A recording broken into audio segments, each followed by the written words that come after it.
आप्यायन्तु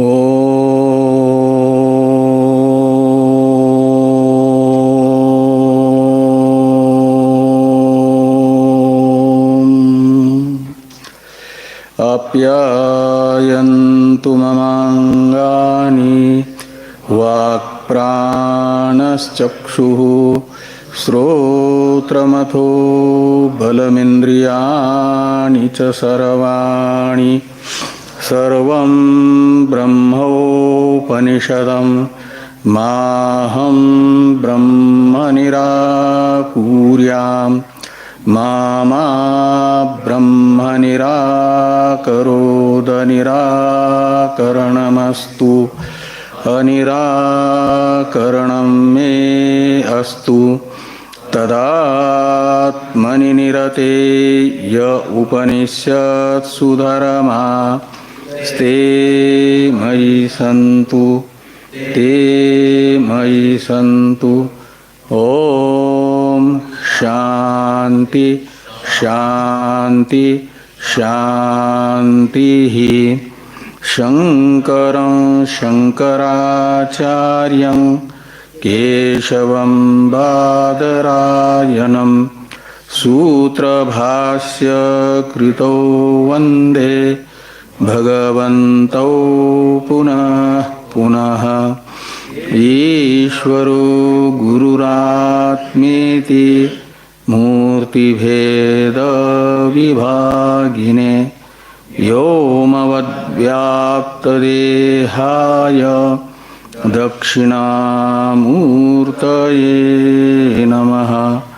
ओम शांति शांति शांति ही।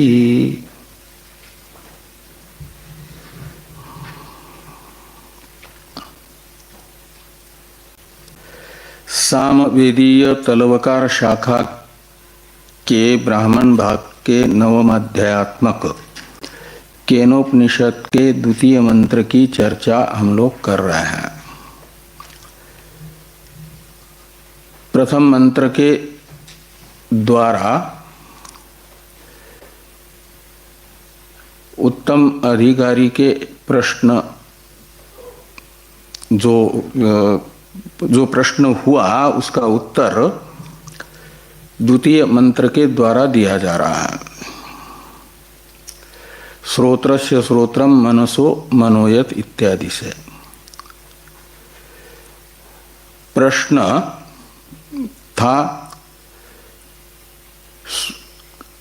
भौतिक होने से मनादि जड़ है, जड़ में जो भी प्रवृत्ति होती है वह चेतन की प्रेरणा से ही होती है, ऐसा लोक में देखा गया है। तो भौतिक होने से मन आदि भी जड़ हैं, तो उनमें होने वाली जो अपने अपने विषय प्रकाशन में प्रवृत्ति है वह चेतन की प्रेरणा से ही होगी। और मनादि का प्रेरक जो चेतन है वह लौकिक रथादि के प्रेरक चेतन के तरह सविशेष है या निर्विशेष है। यह प्रथम मंत्र के द्वारा किया गया प्रश्न है। इसका उत्तर दिया जा रहा है श्रोत्रस्य श्रोत्रम इत्यादि द्वितीय मंत्र से। और इसमें बताया जा रहा है कि लौकिक प्रेरिता जैसा सविशेष होता है, ऐसा सविशेष लौकिक प्रेरिता के तरह मनादि का प्रेरक नहीं है, अपितु निर्विशेष है। चेतन है और उसका विशेष स्वरूप क्या है? निर्विशेषी। उसकी विशेषता है, निर्विशेषता ही विशेषता मानी जाती है।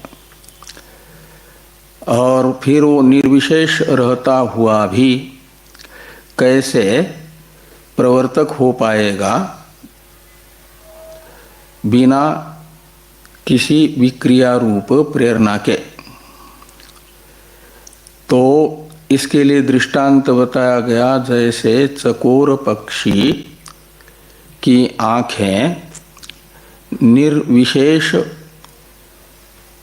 रूप से यानी निर्विकार रूप से अवस्थित रह करके ही राजा की भोजन में प्रवृत्ति का निमित्त बन जाती है, ऐसे चेतन अपने निर्विशेष स्वरूप से ही केवल सन्निधि मात्र से मन आदि का प्रेरक बन जाता है। ये समझाया जा रहा है श्रोत्रस्य श्रोत्रम मनसो मनो यत इत्यादि द्वितीय मंत्र से। इसमें कुल मिलकर के 4 वाक्य बनते हैं। तो पहला वाक्य जो बताया था संपूर्ण अन्वय के साथ, वो कैसा था अन्वय? हाँ,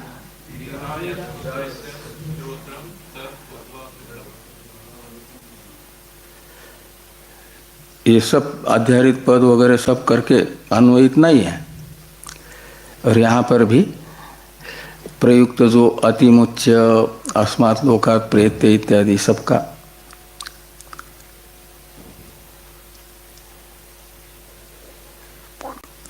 धीराः यत् मनसो यत् श्रोत्रस्य श्रोत्रम तत् आत्मना बुद्ध्वा बुद्ध्यादि लक्षणात् अध्यारोपितात् संसारात् अतिमुच्य।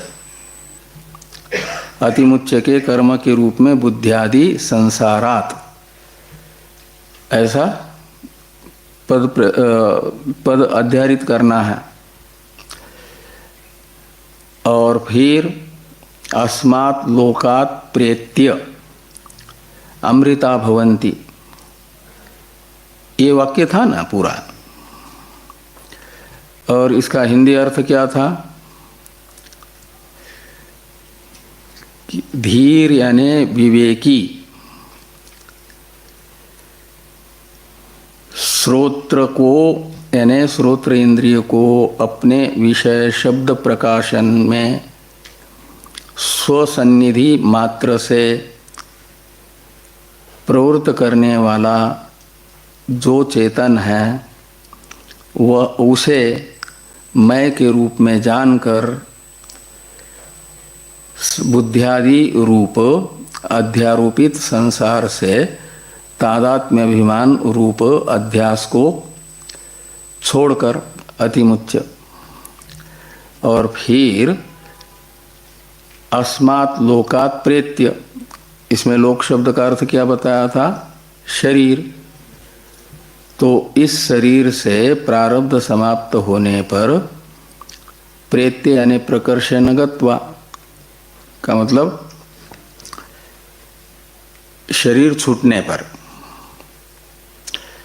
क्या होते हैं? तो अमृता भवन्ति, मुक्त हो जाते हैं, विदेह कैवल्य को प्राप्त करते हैं। ये प्रथम वाक्य का अन्वय तथा अर्थ निकलेगा। अब जैसा प्रथम वाक्य बना, ऐसे ही बाकी 3 वाक्य बनेंगे। तो द्वितीय वाक्य कैसा बनेगा? श्रोत्रस्य श्रोत्रम के जगह मनसो मनः ये आएगा, बाकी तो वैसा का वैसा रहेगा। तो द्वितीय वाक्य का अन्वय किस प्रकार माना जाएगा? वो बोलिए पूरा अन्वय।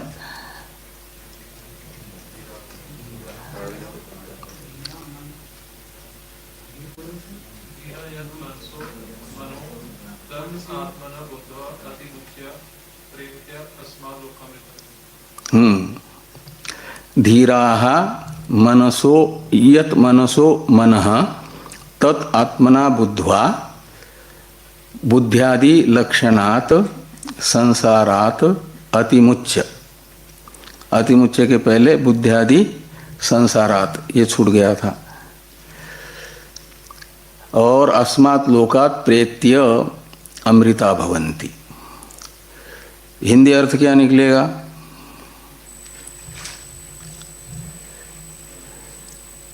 इस वाक्य का। बस श्रोत्र से सूत्रम की जगह लिखना है, बोलना है मन का प्रवर्तक। तो विवेकी जो अपनी सन्निधि मात्र से मन को उसके व्यापार संकल्प विकल्प आदि में प्रवृत्त करने वाला चेतन है, उसे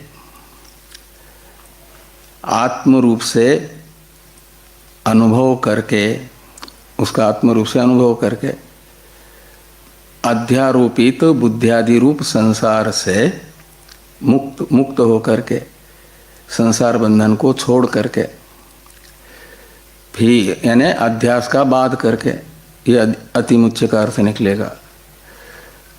और जब प्रारब्ध का भोग करके क्षय होगा तो तस्य तावदेव चिरम यावन्न इमोक्षे अथ संपत् से, इस श्रुति के अनुसार प्रारब्ध का भोग करके क्षय होने पर विधेय कैवल्य को प्राप्त कर लेते हैं।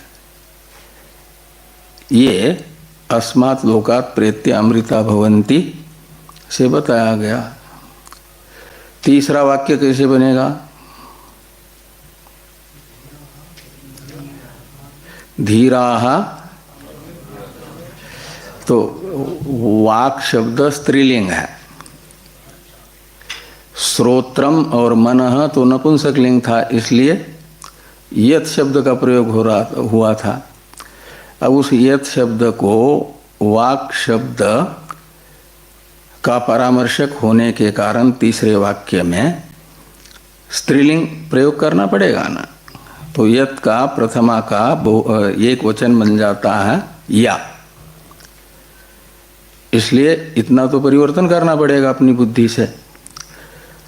तो या धीराः या वाचोह वाक, पहले बताया था ना कि वाचम ये द्वितीय विभक्ति और प्राणः इस प्रथमा विभक्ति, इन दोनों विभक्ति के अनुरोध से सभी पदों में दोनों विभक्तियां समझना, प्रथमा भी और द्वितीया भी। द्वितीया का प्रयोग वो बुद्ध्वा के साथ करना, द्वितीयांत का प्रयोग, और यत शब्द के साथ प्रयोग करेंगे तो प्रथमांत का। तो इसलिए धीराः या वाचो ह वाक ताम आत्मना बुद्ध्वा अध्यारोपितात बुद्ध्यादि संसारात अतिमुच्य अस्मात् लोकात् प्रेत्य अमृता भवन्ति, ये तीसरा वाक्य बनेगा। और इसका अर्थ क्या निकलेगा? विवेकी वाग इंद्रिय को अपने वदनादि रूप व्यापार में जो निर्विशेष चेतन अपनी सन्निधि मात्र से प्रवृत्त करता है, उस निर्विशेष चेतन का आत्म रूप से अनुभव करके बुद्ध्यादि में तादात्म्य अभिमान रूप अध्यास को बाधित करके अतिमुच्य का अर्थ निकलेगा। और प्रारब्ध समाप्त होने पर भोग करके इस शरीर के छूट जाने पर अमृता भवन्ति यानी विधेय कैवल्य को प्राप्त करते हैं, उन्हें कैवल्य मुक्ति प्राप्त होती है।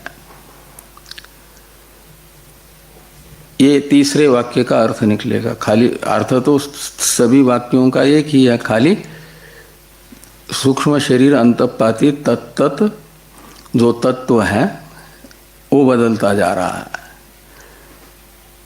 और वाक को पहले प्रथम प्रश्न में बताया गया था, प्रथम मंत्र के व्याख्यान के समय। ये उपलक्षण है किसका? सूक्ष्म शरीर अंतःपाती बाकी 4 कर्मेंद्रियों का। 5 है न कर्मेंद्रिया, उसमें से कर्मेंद्रिय के वाचक केवल वाक शब्द का प्रयोग है। इसलिए क्या किया जाएगा कि वाक शब्द से उसका जो अपना वाच्यार्थ है वाग इंद्रिय, उसका तो ग्रहण किया ही जाएगा। उपलक्षण विधया बाकी 4 कर्मेंद्रियों को भी वाक शब्द से लिया जाएगा। तो इसलिए वाक वाचोह वाक का अर्थ निकलेगा सभी कर्मेंद्रियों को उनके अपने अपने वदनादि रूप व्यापार में स्वसन्निधि मात्र से प्रवृत्त करने वाला निर्विशेष चेतन का आत्म रूप से अनुभव करके, यह अर्थ निकलेगा। और चौथा वाक्य बने ये तीसरा हुआ, चौथा वाक्य बनेगा प्राणस्य प्राणः, इसको लेकर के। तो धीराः यह प्राणस्य प्राणः, प्राण शब्द पुल्लिंग होने से यत शब्द का भी प्रथमा के एक वचन में पुल्लिंग में प्रयोग करना पड़ेगा। तो धीराः यह प्राणस्य प्राणः तम आत्मना विदित बुद्ध्वा बुद्ध्यादि लक्षणात् अध्यारोपितात् संसारात् अतिमुच्य अस्मात् लोकात् प्रेत्य अमृता भवन्ति। ये वाक्य बनेगा। अर्थ ये निकलेगा कि अपनी सन्निधि मात्र से प्राण को उसका जो व्यापार है चलनात्मक क्रियात्मक, उसमें प्रवृत्त करने वाला जो निर्विशेष चेतन है उसका आत्म रूप से अनुभव करके बुद्ध्यादि रूप अध्यारोपित संसार का बाध करके प्रारब्ध का भोग करके क्षय होने पर विधेय कैवल्य को प्राप्त करते हैं। ये चौथा वाक्य हुआ। और 5वां एक वाक्य बनेगा। पहले हमने 4 कहा था ना, 5 बन जाएंगे। चक्षुष चक्षु, और इसमें ज्ञानेन्द्रिय के वाचक 2 शब्द हैं। एक पहले वाक्य में श्रोत्रम, श्रोत्र, और दूसरे वाक्य में चक्षु, अंतिम वाक्य में 5वें में। तो ये श्रोत्र और चक्षु को उपलक्षण समझना बाकी अनुक्त 3 ज्ञानेन्द्रियों का। इसलिए अर्थ निकलेगा, यानी इसका पहले अन्वय तो होगा धीराः यत् चक्षुषः चक्षुः तत् आत्मना बुद्ध्वा बुद्ध्यादि लक्षणात् अध्यारोपितात् संसारात् अतिमुच्य अस्मात् लोकात् प्रेत्य अमृता भवन्ति। ये हो जाएगा अन्वय। और अर्थ निकलेगा जो चेतन चक्षु तथा चक्षु शब्द से उपलक्षित बाकी रसनादि अनुक्त 3 ज्ञानेन्द्रियों का भी स्वसन्निधि मात्र से प्रवर्तक निर्विशेष चेतन है, उसका आत्मरूप से अनुभव करके और बुद्धियादि से तादात्म्य अभिमान रूप अध्यास का बाध करके शरीर छूटने पर अमृत हो जाते हैं का मतलब विदेह कैवल्य को प्राप्त करते हैं। इस प्रकार ये द्वितीय मंत्र का अर्थ निकलेगा। तो द्वितीय मंत्र रूप वाक्य का तात्पर्यार्थ क्या निकला कि सूक्ष्म शरीर अंतःपाती श्रोत्रादि तत्वों का प्रेरकत्वेन रूपेण जाना गया जो चेतन है वह निर्विशेष ही है। और निर्विशेष रहता हुआ भी प्रेरक बन सकता है, चकोर पक्षी के तरह। तो उसकी अपनी निर्विशेषता भी बनी रहती है और वास्तविक स्वरूप जो आत्मा का है उसका ज्ञापन भी हो जाता है।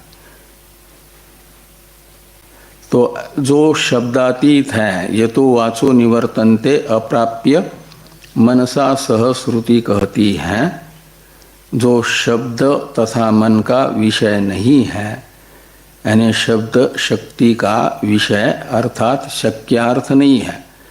शक्यार्थ, वाच्यार्थ, मुख्यार्थ ये पर्यायवाचक शब्द है। तो जो शक्यार्थ नहीं है और किसी शब्द का प्रवृत्ति निमित्त जिस अर्थ में रहता है माना जाता है, उसे उस शब्द का शक्यार्थ, वाच्यार्थ। और प्रवृत्ति निमित्त होते हैं क्रिया, गुण, जाति, संबंध, इनको प्रवृत्ति निमित्त कहा जाता है। और इनमें से एक भी जिसमें नहीं रहता उसे कहा जाएगा शब्द का अविषय, अशक्यार्थ। वो शक्यार्थ नहीं बनेगा, वाच्यार्थ नहीं बनेगा। इनमें से जिसमें प्रवृत्ति निमित्त रहेगा वही शक्यार्थ बनता है। तो जो आत्मा का शुद्ध स्वरूप है, निर्विशेष चेतनात्मक स्वरूप है, उसमें न जाति है, न क्रिया है, न गुण है, न संबंध है। तो जाति, क्रिया, गुण, संबंध आदि रूप जो प्रवृत्ति निमित्त है उससे रहित है। कौन? आत्मा का शुद्ध स्वरूप। इसलिए उसे शब्द का अविषय कहा जाएगा। का मतलब शक्यार्थ नहीं कहा जाएगा। शक्यार्थ को या वाच्यार्थ को या मुख्यार्थ को, वो शब्द का नहीं होगा, लक्ष्यार्थ होगा।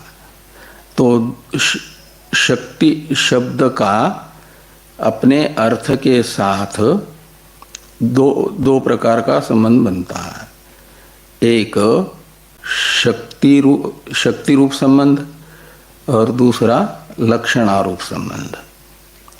तो शक्ति संबंध से जो बताता है उसे शक्यार्थ, जो अर्थ उपस्थित होता है, शब्द की शक्ति जिस अर्थ में रहेगी, शक्ति रूप संबंध से जिस अर्थ को बताता है शब्द, वो शक्यार्थ। और लक्षणा से जिसको बताता, जिस अर्थ को बताता है शब्द, शब्द का लक्षणारूप संबंध जिस अर्थ में रहेगा उसे कहा जाएगा लक्ष्यार्थ। तो ये जो तत्वमशादी वाक्य है या श्रोत्रस्य श्रोत्रम मनसो मनोयत इत्यादि वाक्य हैं, वे श्रोत्रादि के प्रवर्तक निर्विशेष चेतन को शक्ति संबंध से नहीं बताते, क्योंकि उसमें न तो क्रिया रूप प्रवृत्ति निमित्त रहता है, न तो संबंध रूप प्रवृत्ति निमित्त रहता है, न तो संबंध रूप रहेगा, न तो जाति रूप प्रवृत्ति निमित्त रहेगा। तो इन प्रवृत्ति निमित्तों से रहित निर्विशेष चेतन होने के कारण उसे कहा जाएगा अशक्यार्थ, अमुख्यार्थ। तो उसे फिर लक्षणा से, भागत त्याग लक्षणा कहो या जहद अजहद लक्षणा कहो, उससे बताया जाएगा निर्विशेष चेतन को। और किन किन के द्वारा? श्रोत्र से श्रोत्रम इत्यादि शब्दों के द्वारा ही लक्षित किया जाएगा। और वो लक्षित करता है, लक्षित करने वाला भी कठोपनिषद में कहा गया आश्चर्यो ज्ञाता कुशलोस्य लब्धा। आश्चर्य उसे कहा जाता है कि रोज ही रोज जो घटना घटित होती है वो आश्चर्य नहीं कहलाती। भूख लग जाती है, उसको दूर करने के लिए रोज ही आप भोजन करते हैं, उसे आश्चर्य कहा जाएगा क्या? नहीं कहा जाएगा। हाँ, कोई जीवन भर जो है भोजन कर ही नहीं रहा तब भी जीवित है, सर सारे कार्य कर रहा, उसको आश्चर्य कहा जा सकता है। ऐसे कोई कोई अपवाद होते हैं, भोजन नहीं करते हैं, सारे कार्य करते रहते हैं, वो आश्चर्य है। ऐसे करोड़ों में कोई एक आध मनुष्य होता है। समुद्र को इस किनारे से उस किनारे एक छलांग लगा करके लांग सकते हैं। हनुमान जी को छोड़ करके अभी तक किसी ने लांगा है? त्रेता युग की घटना है, उसके बाद अभी तक नहीं हुई, तो उसको आश्चर्य कहा जाता है। कभी कभी घटित होने वाली घटना, विरली, ऐसा कोई विरला ही होता है हनुमान जी जैसा। तो ऐसे कहते मनुष्यों में भी कोई विरला ही होता है। आश्चर्य हो ज्ञाता का अर्थ है इस आत्म तत्व को जानने वाला आश्चर्य है, का मतलब कोई कोई विरल होता है। लाखों करोड़ों की संख्या में वैदिक काल में भी आत्म तत्व के ज्ञाता नहीं थे, इसलिए तो यमराज जी को कहना पड़ रहा है नचिकेता के सामने, आश्चर्य ज्ञाता कुशलोस्य लब्धा। तो ये जो है बड़ा विरला होता है जानने वाला। मनुष्यानाम सहस्रेषु कश्चिदेतति सिद्ध है। तो ऐसे उत्तम अधिकारी के द्वारा श्रोत्रस्य श्रोत्रम कहो या तत्त्वमसि इत्यादि वाक्य कहो, इन वाक्यों से उपलक्षित किया जाता है। वो समझता है उपदेष्टा आचार्य के अभिप्रेत अर्थ को कि इन शब्दों से आचार्य जिसे लक्षित करना चाहते हैं वो लक्षित कर लेता है स्वयं।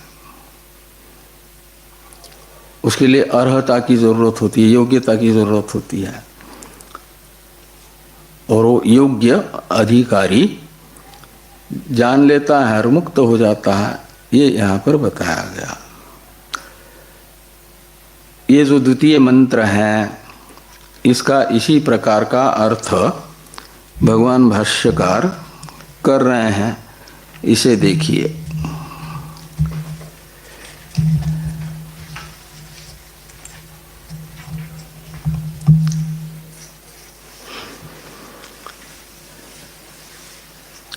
तो ये कहा था कि द्वितीय मंत्र का सूत्र रूप से अर्थ संग्रह तथा फिर उसके व्याख्यान रूप वाक्य से ये बताया गया था कि द्वितीय मंत्र का ये अर्थ निकलता है कि श्रोत्रादि का प्रवर्तक चेतन निर्विशेष है, उसकी कोई विकार रूप प्रेरणा नहीं है। उसे विकार रूप प्रेरणा से युक्त मानेंगे, सविशेष मानेंगे तो अनात्मा हो जाएगा। इसलिए और अनित्य भी हो जाएगा, और आत्मा को अनित्य मानना इष्ट नहीं है वेदांतियों को भी, पूर्व पक्षी को भी।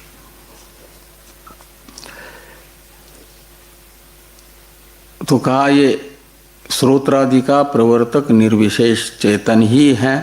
ये आपको कैसे ज्ञात हो रहा है? श्रोत्र से श्रोत्रम इत्यादि शब्दों से। तो कहा था अनुगमात, यानी श्रोत्र से श्रोत्रम इत्यादि शब्दों का समन्वय इसी अर्थ में होता है कि निर्विशेष चेतन ही अपनी सन्निधि मात्र से श्रोत्रादि का प्रवर्तक है। इसी अर्थ में श्रोत्रस्य श्रोत्रम इत्यादि शब्दों का समन्वय होता है। ये अनुगमात इत्यादि से बताया गया था द्वितीय मंत्र के अवतरण भाष्य में।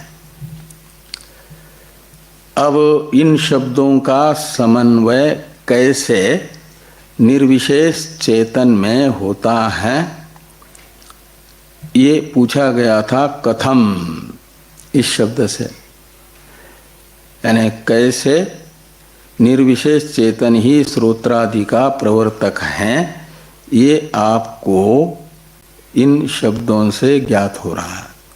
इन शब्दों का समन्वय कैसे निर्विशेष चेतन में हो रहा है, ये कथम शब्द से प्रश्न किया गया था। अब इसका उत्तर दिया जा रहा है शृणोति अनेन इति श्रोत्रम इत्यादि से। तो श्रोत्रस्य श्रोत्रम, इसमें श्रोत्र इस प्रातिपदिक के अलग अलग दो विभक्ति के दो रूप हैं। एक षष्ट्यंत श्रोत्रस्य पद है प्रथम पद, और द्वितीय पद है श्रोत्रम। उसे प्रथमांत और द्वितीयांत दोनों भी समझ सकते हैं श्रोत्रम को। तो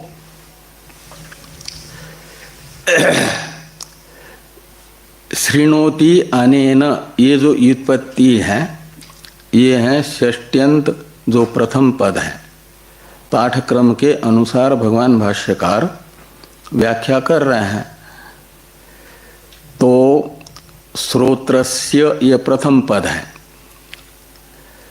और उसमें जो श्रोत्रम ये प्रातिपदिक है उसका अर्थ बता रहे हैं।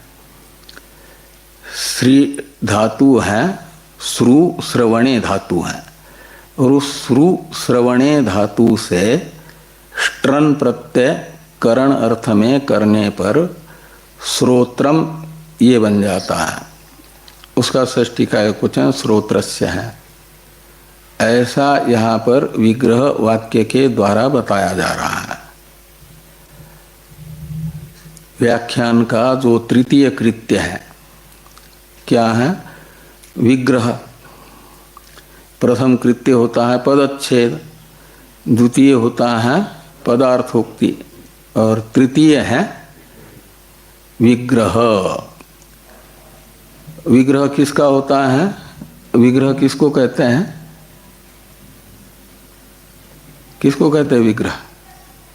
मूर्ति को। देवता का विग्रह नहीं हो, विग्रह शरीर को भी कहते हैं। तो यहाँ विग्रह शब्द का अर्थ क्या होगा? वो मूर्ति। हाँ हाँ, क्या? पद। विग्रह यानी पद, वो तो पदच्छेद। और ये पद विग्रह क्या? विग्रह का लक्षण पूछ रहा हूं कि विग्रह का लक्षण क्या है, किसको कहते हैं विग्रह?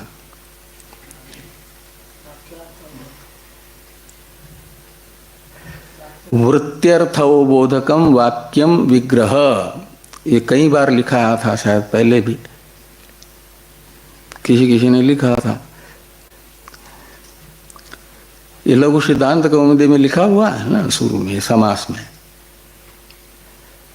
5 प्रकार की वृत्ति होती है, उसमें से वृत्ति रूप जो पद, उसके अर्थ को बताने वाला वाक्य विग्रह कहलाता है।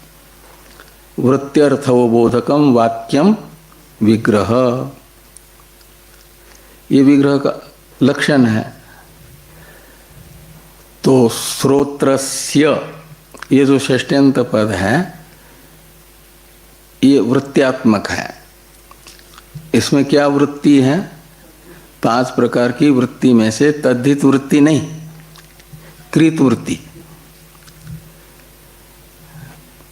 धातु से जो प्रत्यय होते हैं उनको कृत प्रत्यय कहते हैं। प्रातिपदिक या सुबंध से होने वाले प्रत्यय तद्धित प्रत्यय। तो यहाँ श्रु धातु से स्ट्रन प्रत्यय हुआ है ना, मोटे तौर पर कृत प्रत्यय और तद्धित प्रत्यय का परिचय समझने के लिए क्या ध्यान में रखोगे कि जो प्रत्यय धातु से होगा, धातु के पर में होगा, वह कृत प्रत्यय होगा। और उस कृत प्रत्यांत जो शब्द बनेगा उसे कृत वृत्ति कहा जाएगा। तो श्रु ये प्रातिपदिक है कि धातु है? धातु है। तो उससे स्ट्रन प्रत्यय हुआ तो इसको तद्धित कहा जाएगा कि कृत कहा जाएगा? कृत कहा जाएगा। और ये स्ट्रन प्रत्यय का जो श्रोत्र में त्र दिख रहा है ना, वो स्ट्रन प्रत्यय का ही है रूप। स्ट्रन में जो श दिख रहा है ना, उसकी इत संज्ञा होकर के लोप हो जाता है और बचता है फिर श के कारण ही त को हुआ था ट, वो श चला गया। किससे चला गया? तो श प्रत्यय से एक सूत्र है, उससे इत संज्ञा होती है, तो वो चला जाएगा तो उसकी लोप हो जाएगा और फिर श के योग से त को ट हुआ था स्टुनाष्टु सूत्र से, वो बचेगा त, फिर पहले रूप में आएगा ना तो त्र हो जाएगा। तकार रेप का संयोग है और आकार है। और श्रु धातु का जो उकार है उसे ये स्ट्रन प्रत्यय की अर्धातुक संज्ञा होने से अर्धातुक प्रत्यय परे रहते गुण होता है। सार्वधातुक अर्धातुक यो हो एक सूत्र है, उससे सार्वधातुक प्रत्यय पर में हो या अर्धातुक प्रत्यय पर में हो तो ईगंत अंग को गुण होता है। तो ईक है कौन? ऊ, उसके स्थान पर गुण हुआ वो, तो श्रोत्र बना। ये श्रोत्र शब्द को प्रातिपदिक, इसकी प्रातिपदिक संज्ञा कृत तद्धित समासाश्च सूत्र से होगी और कृदंत होने से इसे कृतवृत्ति माना गया। और इस श्रोत्र शब्द के अर्थ को बताने वाला जो वाक्य, उसे कहा जाएगा विग्रह। वाक्य को, एक वाक्य होता है जो वृत्त्यात्मक पद के अर्थ को बताता है, उसे कहा जाएगा वृत्त्यर्थवबोधक वाक्य होने से विग्रह। तो विग्रह वाक्य है यहाँ पर शृणोति अनेन इति श्रोत्रम। तो शृणोति अनेन इति, यहाँ तक विग्रह वाक्य है। वो विग्रह भी दो प्रकार का होता है, एक लौकिक विग्रह, एक अलौकिक विग्रह। वो व्याकरण पढ़ोगे तो समझ में आएगा लौकिक विग्रह किसको कहते हैं, अलौकिक विग्रह किसको कहते हैं। तो ये लौकिक विग्रह है। शृणोति अनेन, इसे कहा जाएगा श्रोत्र इस कृत वृत्ति का लौकिक विग्रह वाक्य। और अर्थ क्या निकलेगा शृणोति अनेन का? यानी जो श्रु धातु का अर्थभूत श्रवण है, श्रवणात्मक क्रिया है, उसके प्रति करण है। अनेन ये तृतीया करण को बता रही है। तो श्रवण में जो करण है, तो किससे श्रवण करते हैं? कौन साधन बनता है श्रवण का, सुनने का? यदि कान को छोड़ दे, श्रोत्र इंद्रिय को छोड़ दे, बहरा श्रवण कर सकता है क्या? का मतलब श्रोत्र इंद्रिय ये श्रवण का साधन है। बाकी चारों ज्ञानेन्द्रिया नहीं बन पाती श्रवण के प्रति साधन। केवल श्रोत्र इंद्रिय है शब्द ग्रहण का, शब्द के तात्पर्य निर्णय का हेतुभूत विचार का साधन, वो कौन है? श्रोत्र इंद्रिय।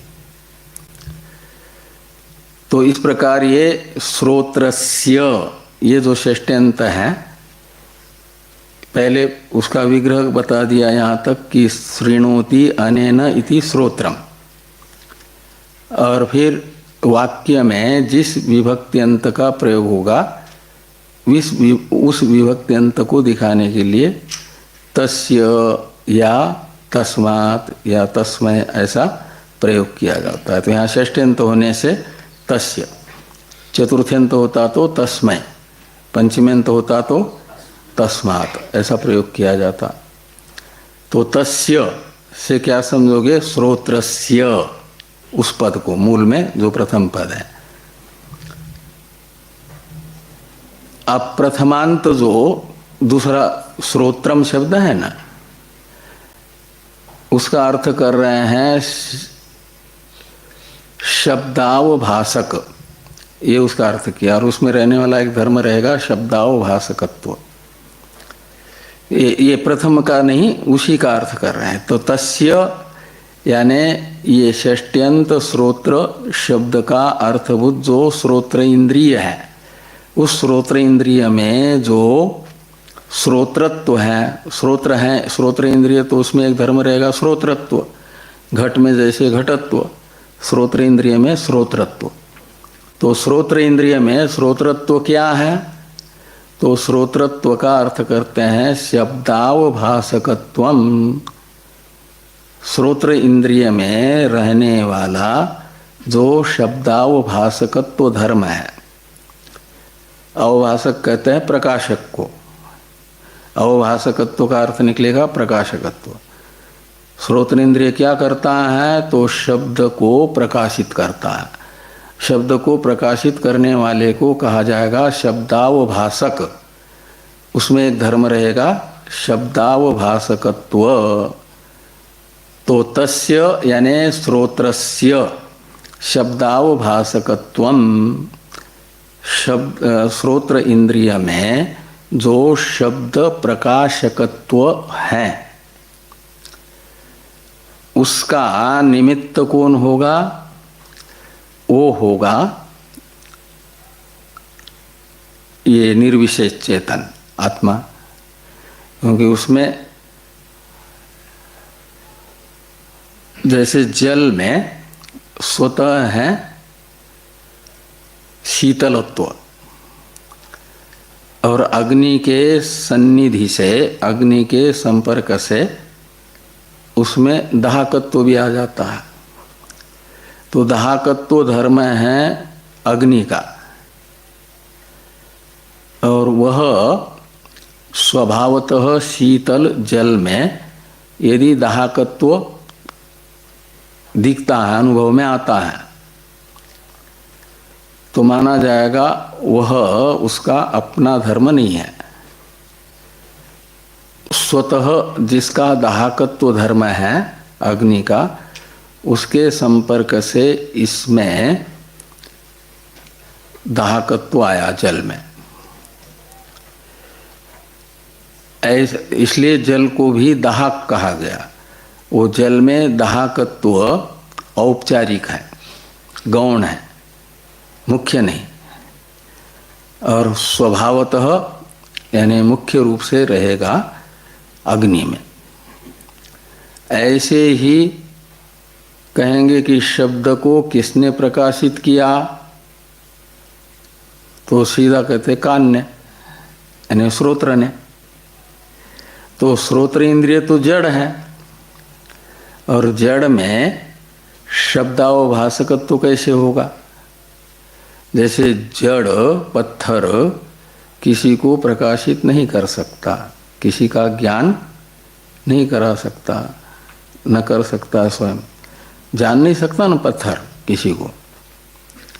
ऐसे ही पत्थर के तरह श्रोत्र इंद्रिय भी जड़ होने से शब्द को प्रकाशित नहीं कर सकता, लेकिन उसमें शब्दावभाषकत्व दिख रहा है, शब्द प्रकाशकत्व प्रतीत हो रहा है, वह जल में प्रतीयमान दाहकत्व के तरह माना जाएगा औपचारिक, गौण।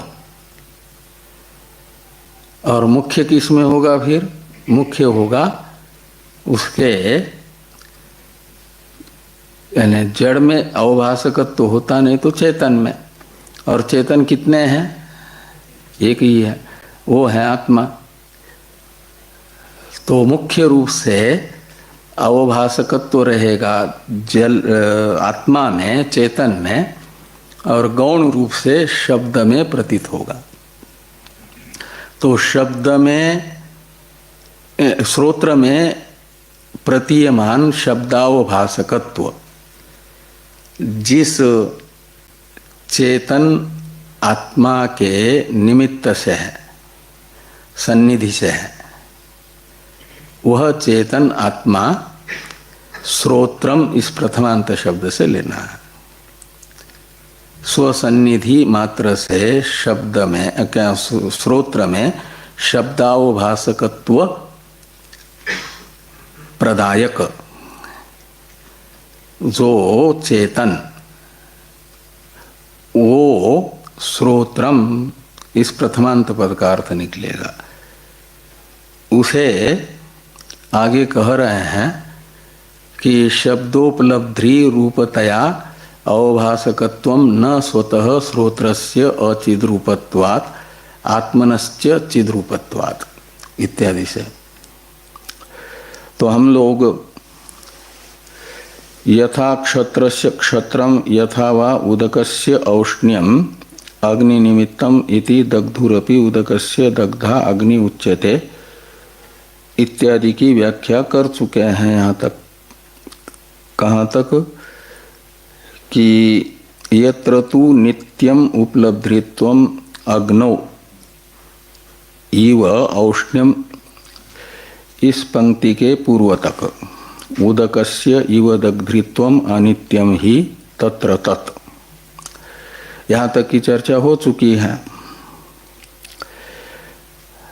तो अनित्यम ही तत्र तत्, इसमें तत्र शब्द से ग्रहण करना है आपके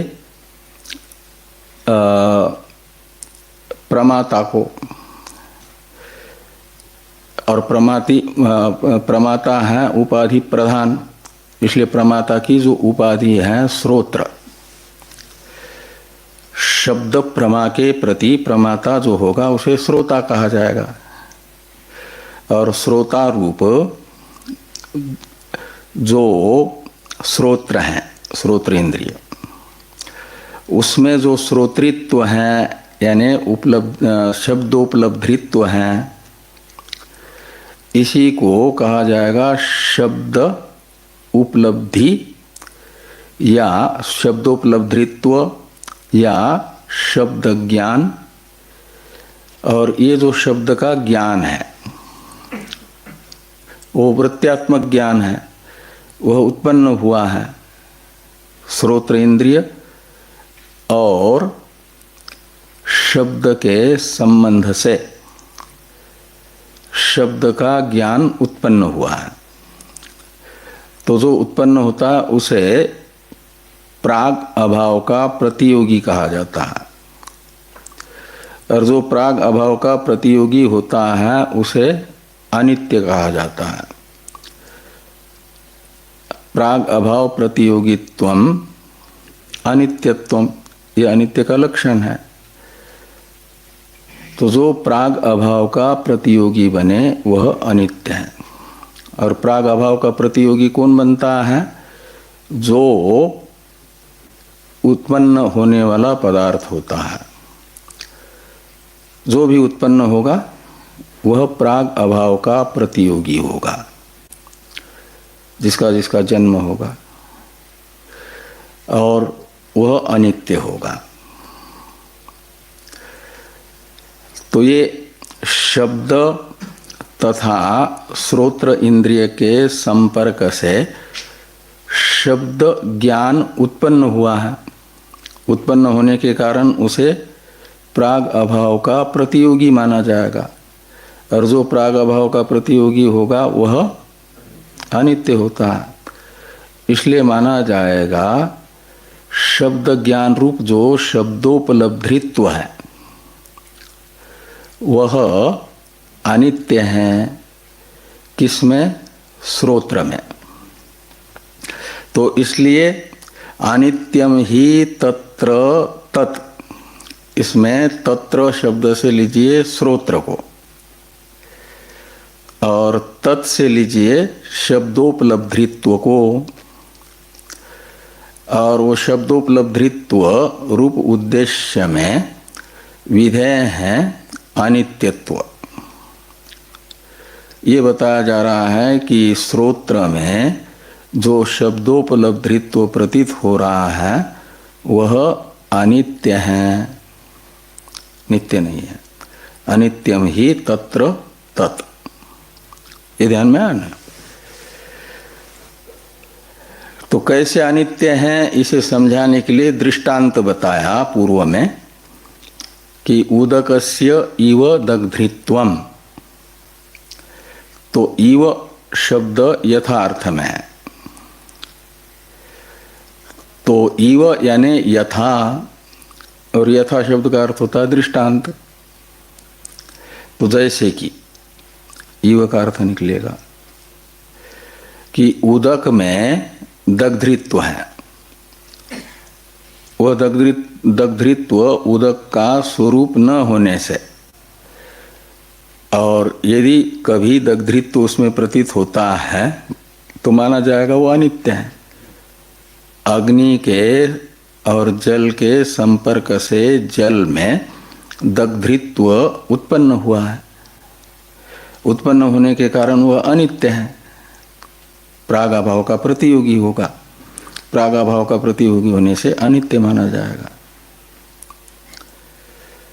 तो जैसे जल में अग्नि के संपर्क से उत्पन्न हुआ दग्धृत्व अनित्य है, ऐसे ही श्रोत्र में शब्द के और श्रोत्र के संबंध से उत्पन्न हुआ शब्दोपलब्धित्व यह भी अनित्य है।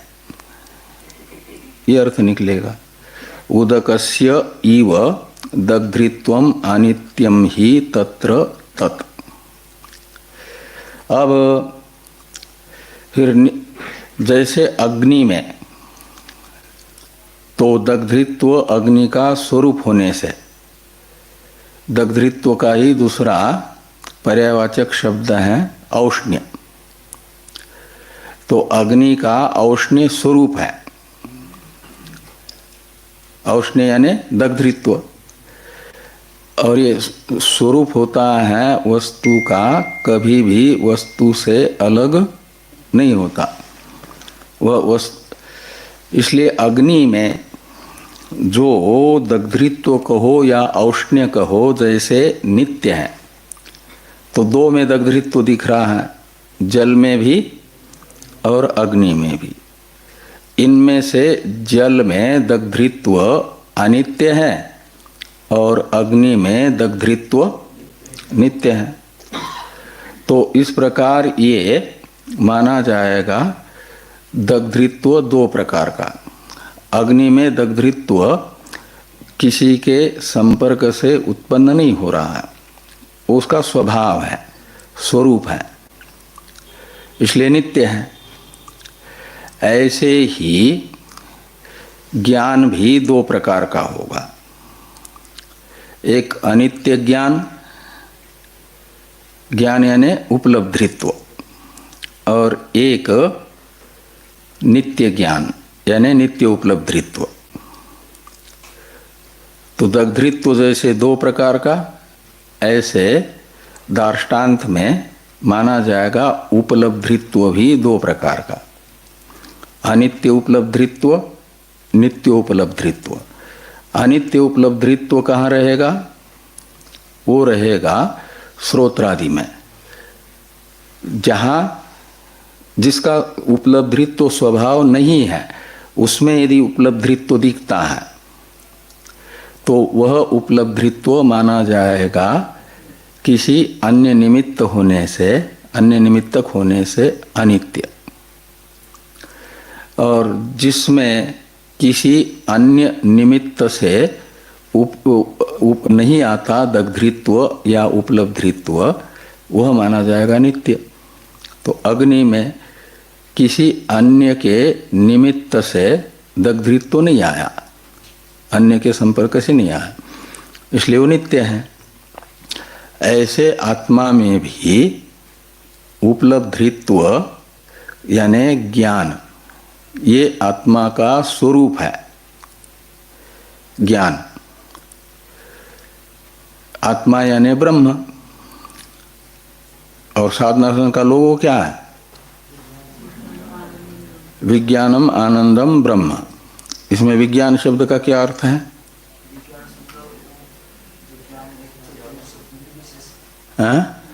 विज्ञान यानी विशुद्ध ज्ञान।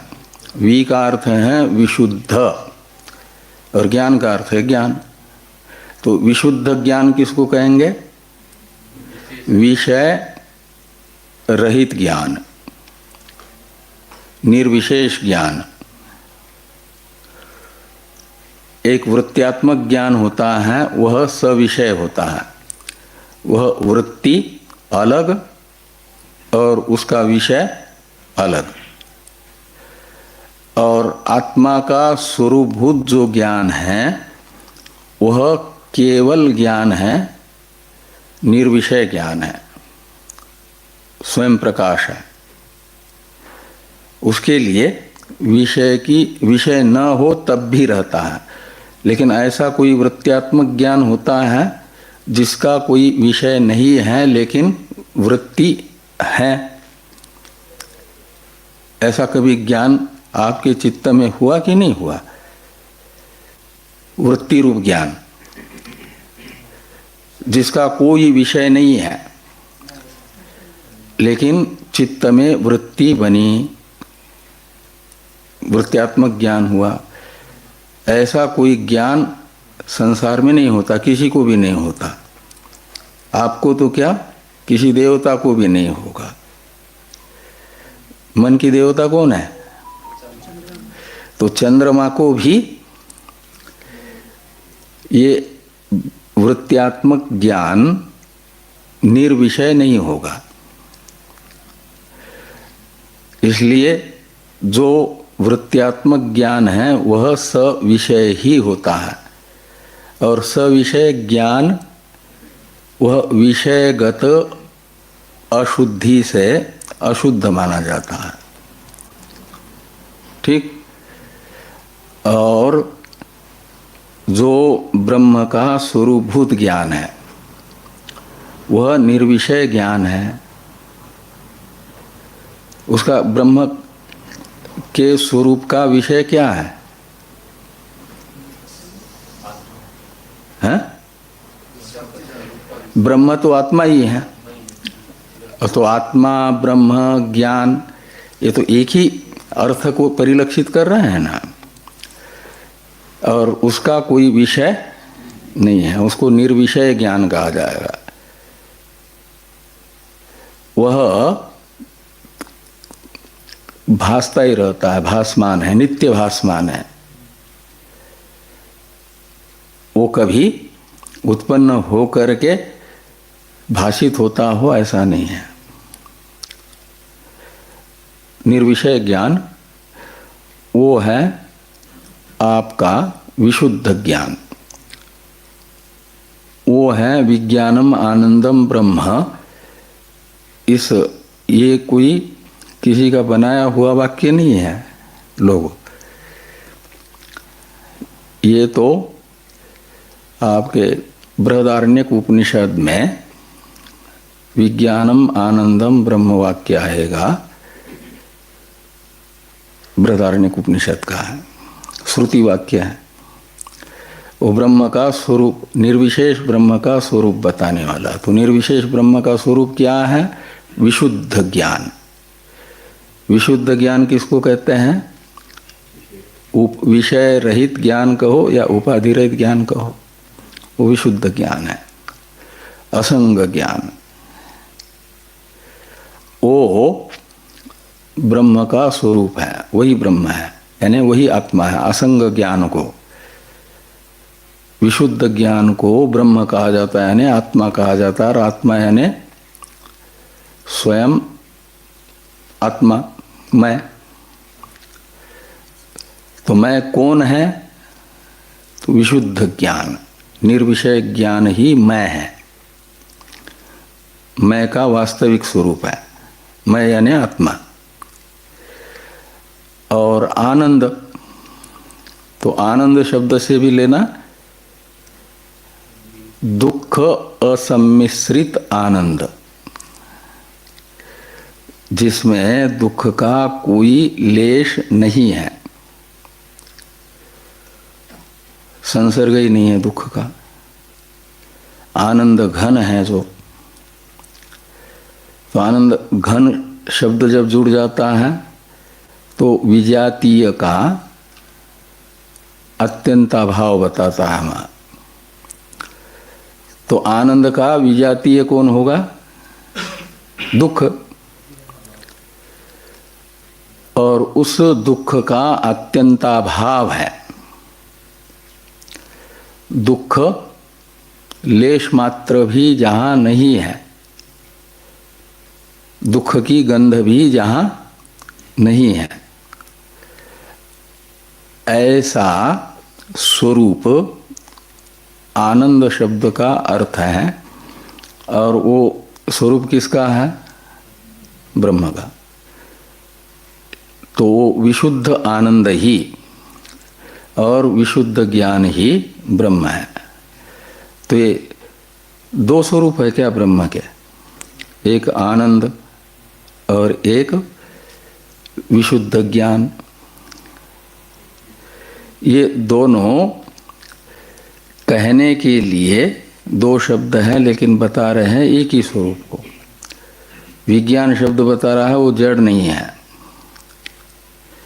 और आनंद शब्द बता रहा है कि वो दुख रूप नहीं है। इस प्रकार जो विशुद्ध ज्ञान है वो है नित्य ज्ञान, और वो नित्य ज्ञान है आत्मा का स्वरूप। स्वरूप होने के कारण उसे नित्योपलब्धा कहा जाएगा आत्मा को। उसमें अनित्य उपलब्धित्व नहीं है, नित्य उपलब्ध होने से उसमें उपलब्धित्व रहेगा नित्य। नित्योपलब्धित्व वो कहाँ है? आत्मा में। जैसे नित्य दग्धृत्व कहाँ है? अग्नि में। क्यों? अग्नि का स्वरूप है। ऐसे विशुद्ध ज्ञान, अनुत्पन्न ज्ञान, निर्विकार ज्ञान, वह आत्मा का स्वरूप है, वह नित्य है, उसमें कोई जन्मादि विकार नहीं है। इसलिए उसे माना जाएगा नित्योपलब्धि कहो या नित्य उपलब्धित्व कहो, वो है विज्ञान। विज्ञानम आनंदम ब्रह्म, इस वाक्यस्थ विज्ञान पदार्थ। और वो कहाँ है? आत्मा में। आत्मा का स्वरूप ही आत्मा में। ऐसा तो औपचारिक प्रयोग कहा जाता है, नहीं तो एक आत्मा हुआ और उसमें रहने वाला वो नित्य उपलब्धित्व है, दो हो जाएंगे। वो दो नहीं है, एक ही है, लेकिन कहा जाता है आत्मा में नित्य उपलब्धित्व है।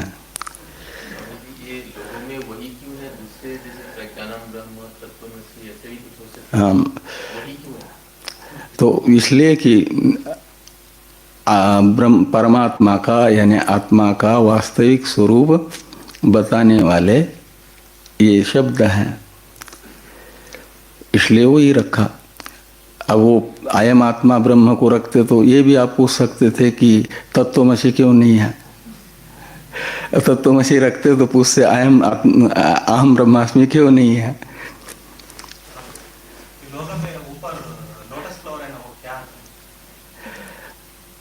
वो तो बाद में लगा है।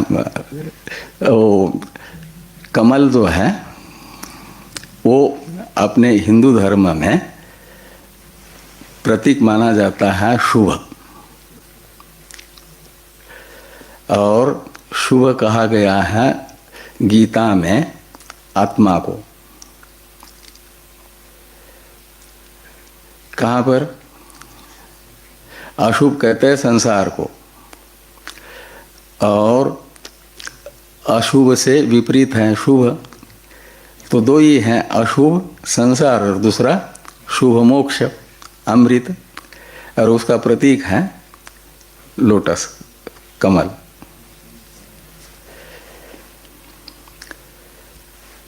ऐश्वर्य का सामर्थ्य, और ऐश्वर्य कहते हैं सामर्थ्य को, और जो समर्थ होता है वही आत्मोपलब्धि कर सकता है। नायम आत्मा बलहीनेन लभ्य श्रुति बताती है।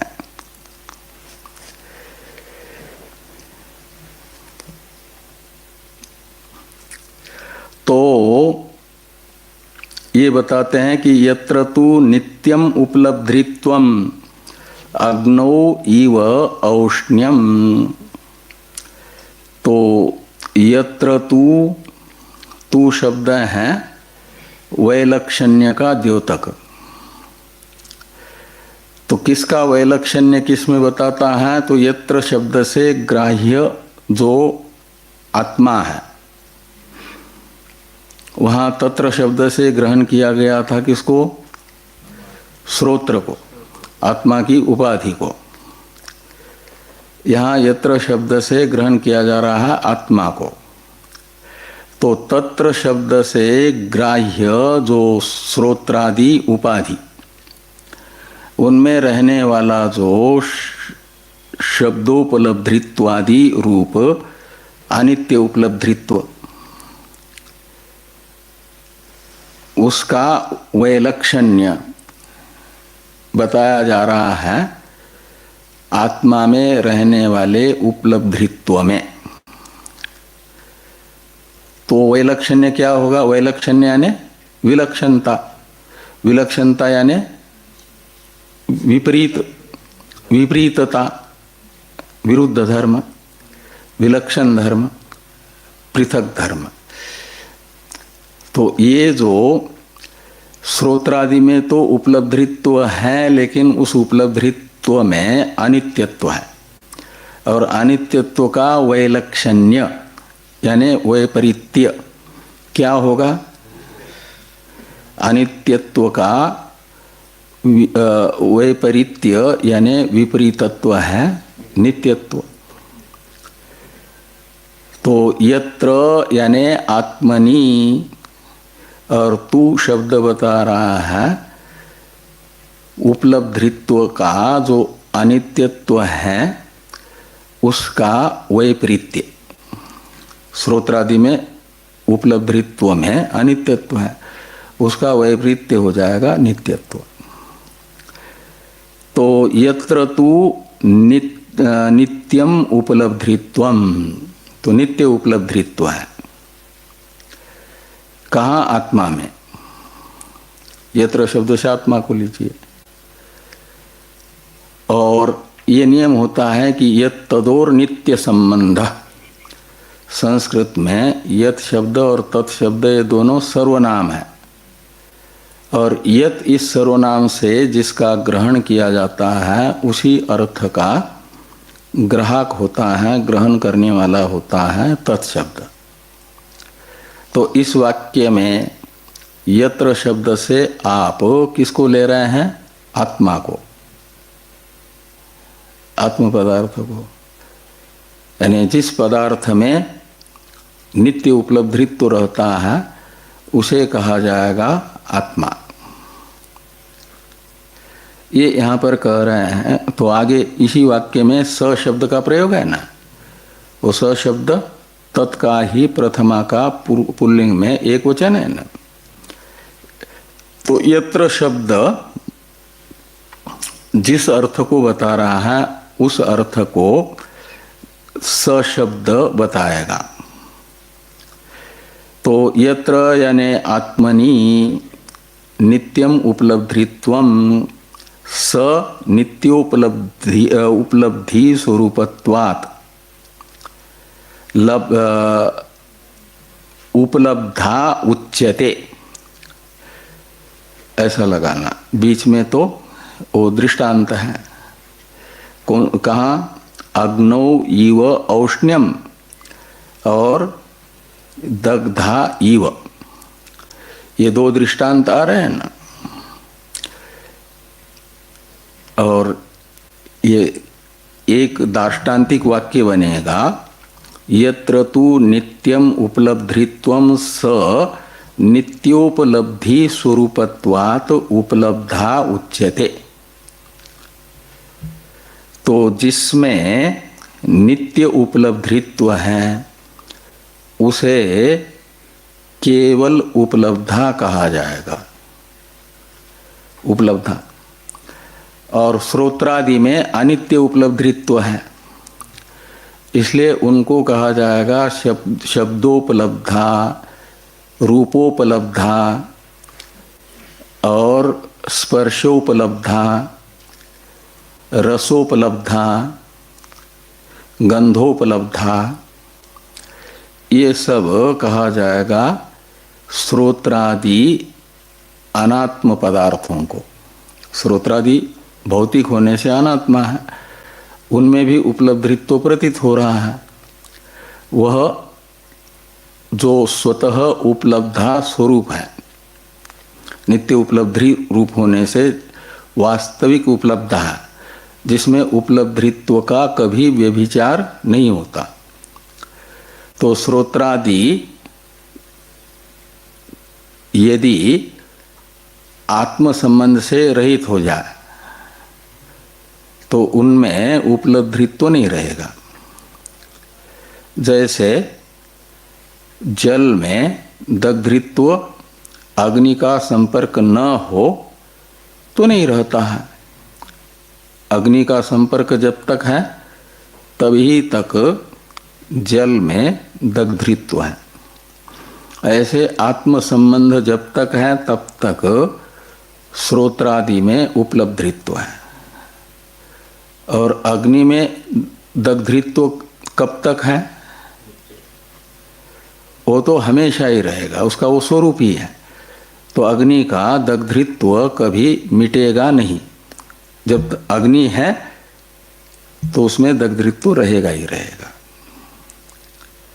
ऐसे आत्मा है और वो नित्य उपलब्धा है, नित्य उपलब्धि उसका स्वरूप होने से, दग्धित्व आत्मा का क्या अग्नि का स्वरूप होने से जैसे वो दग्धा कहलाता है, ऐसे ही आत्मा नित्य उपलब्धि स्वरूप होने से उसे केवल उपलब्धा कहा जाएगा। इसलिए श्रुति कहती है कि नान्यो अतोस्ति विज्ञाता, नान्यो अतोस्ति दृष्टा, नान्यो अतोस्ति श्रोता इत्यादि।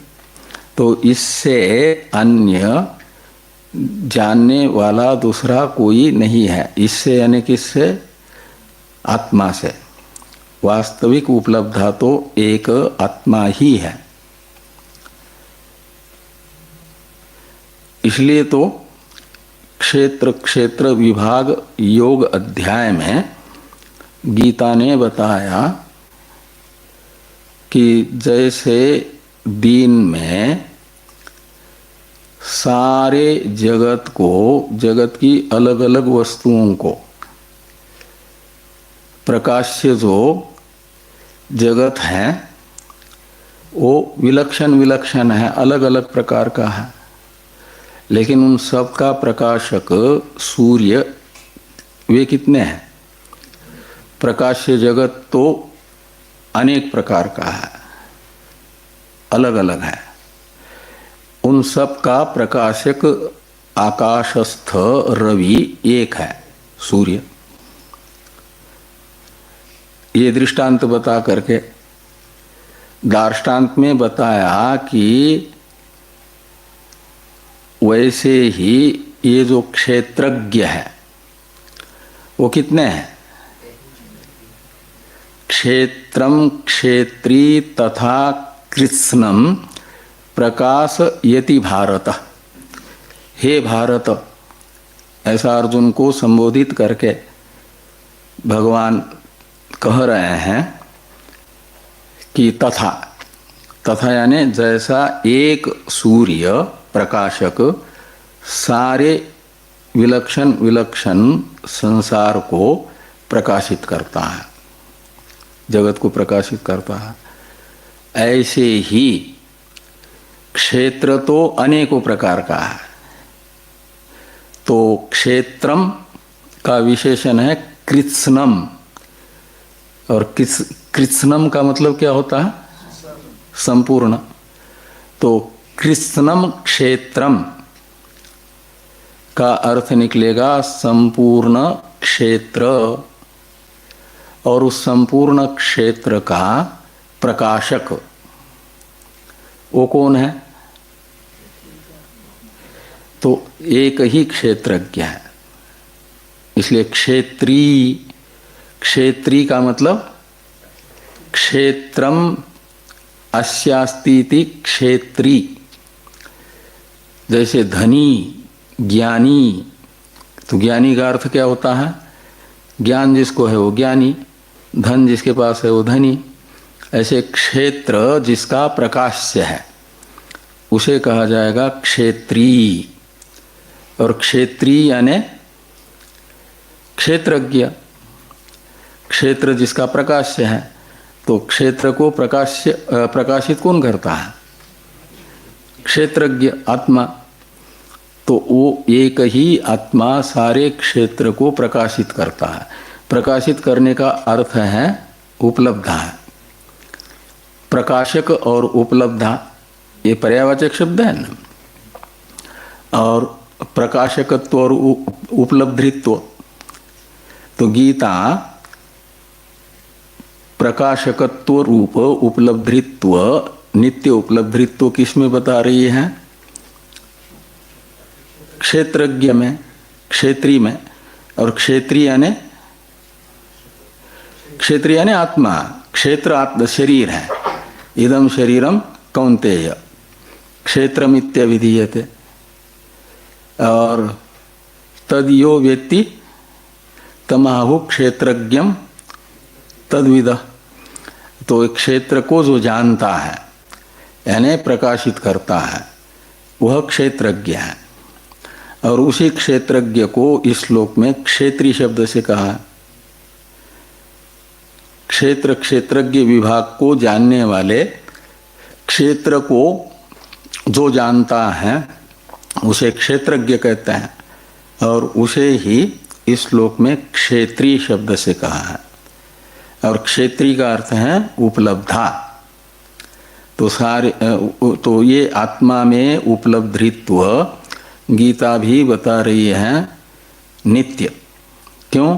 कि वह चेतन है, उसका उपलब्धि स्वरूप है। तो जिसमें उपलब्धि नित्य होती है वह आत्मा है। यत्र तु नित्यम उपलब्धित्वम स आत्मा। और वह आत्मा कैसा है? उपलब्धा इस नाम से कहा जाता है, क्योंकि उसमें नित्य उपलब्धित्व है। कैसे?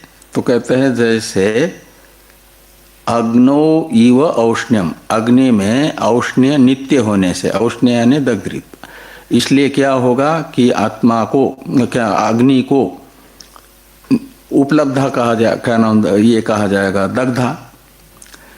तो अग्नि में जैसे नित्य दग्धृत्व होने के कारण उसे दग्धा ये कहा जाता है, ऐसे ही नित्य उपलब्धि आत्मा में होने से आत्मा को उपलब्धा इस नाम से कहा जाएगा, इस शब्द से कहा जाएगा।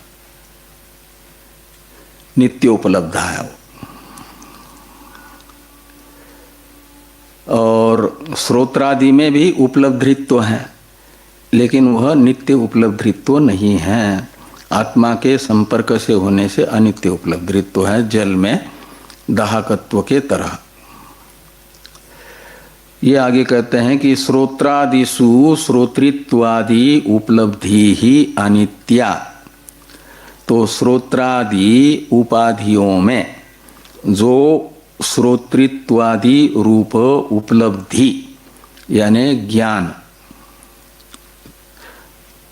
वो प्रतीत हो रहा है, वह नित्य ज्ञान नहीं है, अपितु अनित्य ज्ञान है। इसलिए उपलब्धि यानी ज्ञान वो अनित्य ज्ञान होगा, वृत्त्यात्मक ज्ञान होगा।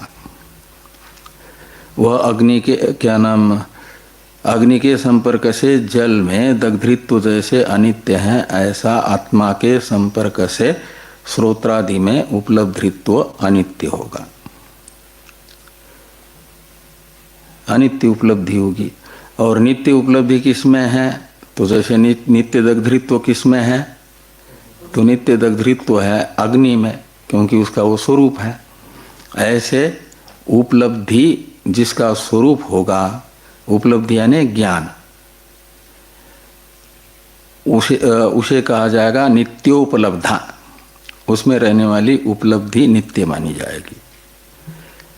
तो नित्याच आत्मनि, तो नित्याच यानी कौन? उपलब्धि को इधर भी ले आइए। तो नित्या उपलब्धि आत्मनि ऐसा समझना। तो जो श्रोत्रादि में उपलब्धि है वो अनित्य है और आत्मा में उपलब्धि नित्य है, इसलिए आत्मा है नित्य उपलब्धा और अनित्य उपलब्धा है श्रोत्रादि। अतः श्रोत्रस्य श्रोत्रम इत्यादि अक्षराणाम अर्थानुगमात उपपद्यते निर्विशेषस्य उपलब्धि स्वरूपस्य आत्मनो मन आदि प्रवृत्ति निमित्तत्वम इति।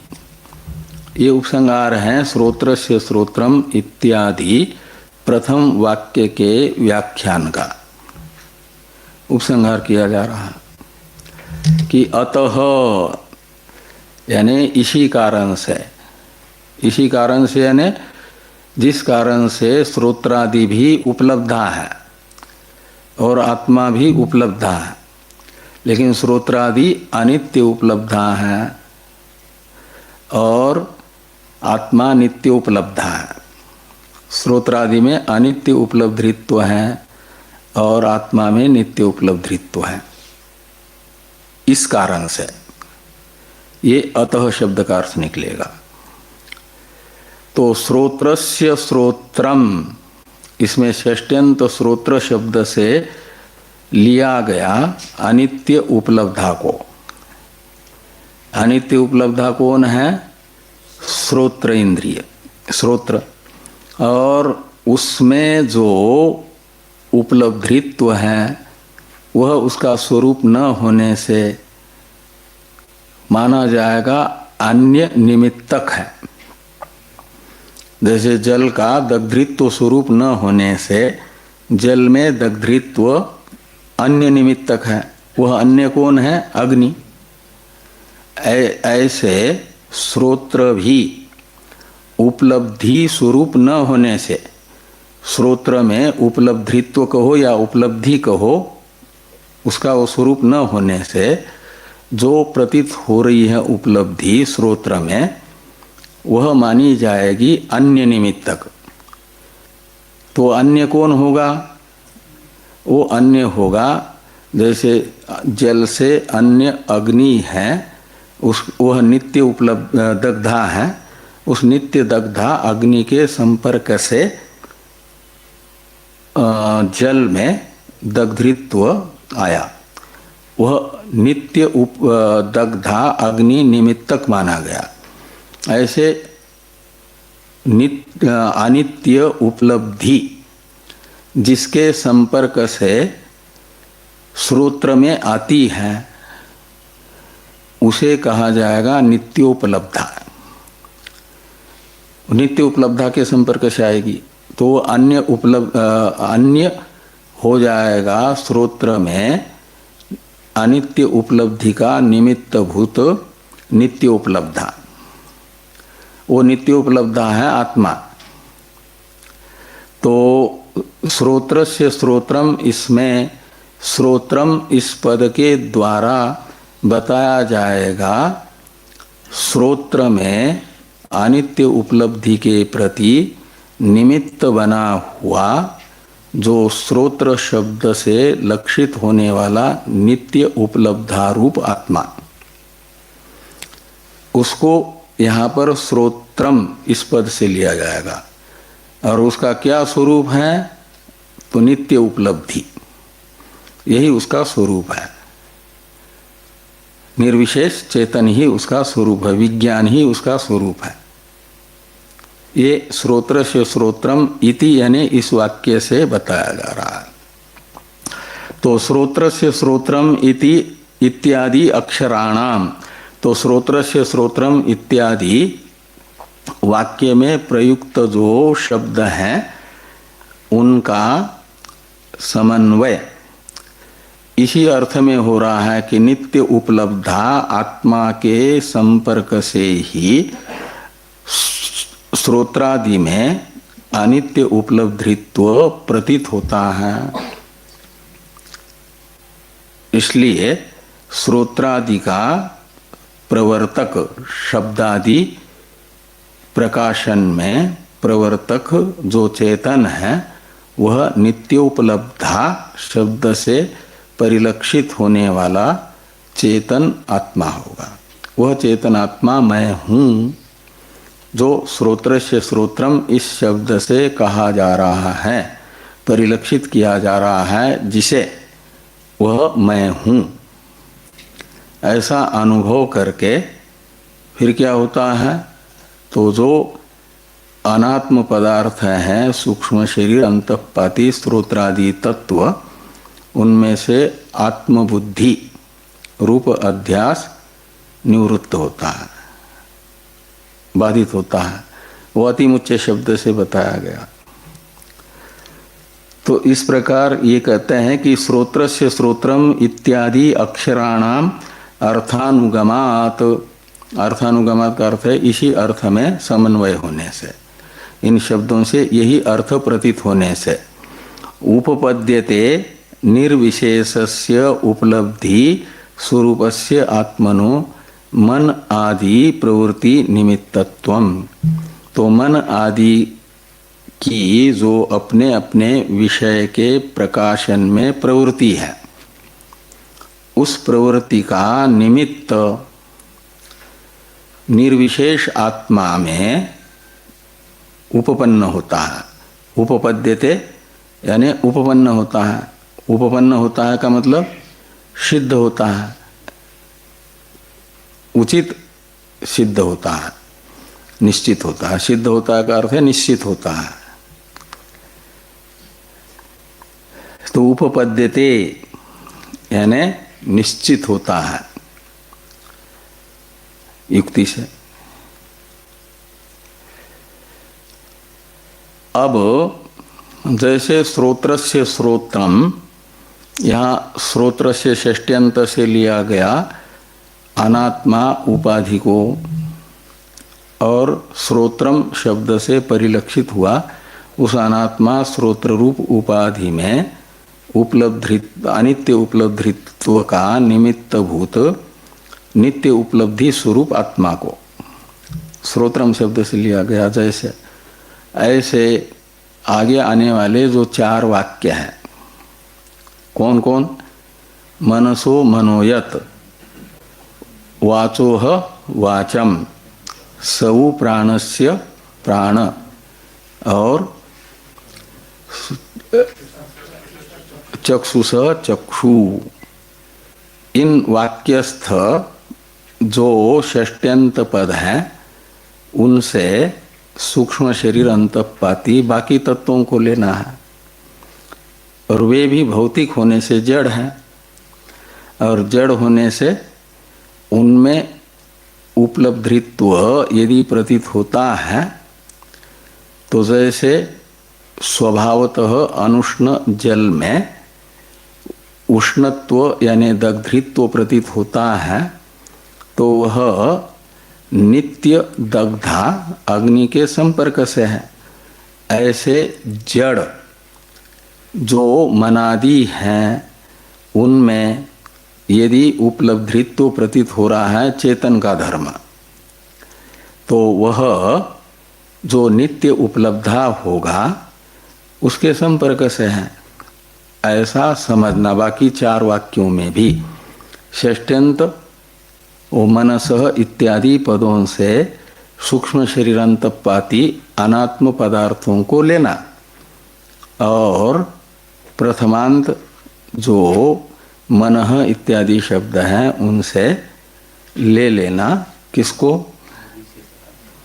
हाँ, जो इनमें उपलब्धित्व का निमित्त बना नित्य उपलब्धि स्वरूप आत्मा को मनः, वाक, प्राणः और चक्षु इन शब्दों से ग्रहण करना।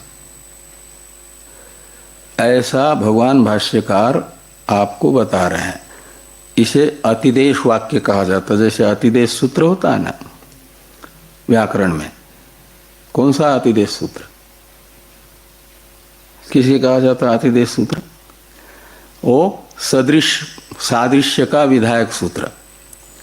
जैसे स्थानीवत आदेशो अनलविधो, तो स्थानीवत का मतलब आदेश को स्थानी के सदृश बताता है। स्थानीवत आदेशो अनलविधो, ये अतिदेश सूत्र है। वह स्थानी में जो धर्म था वैसा ही धर्म आदेश में समझना, ये बताता है।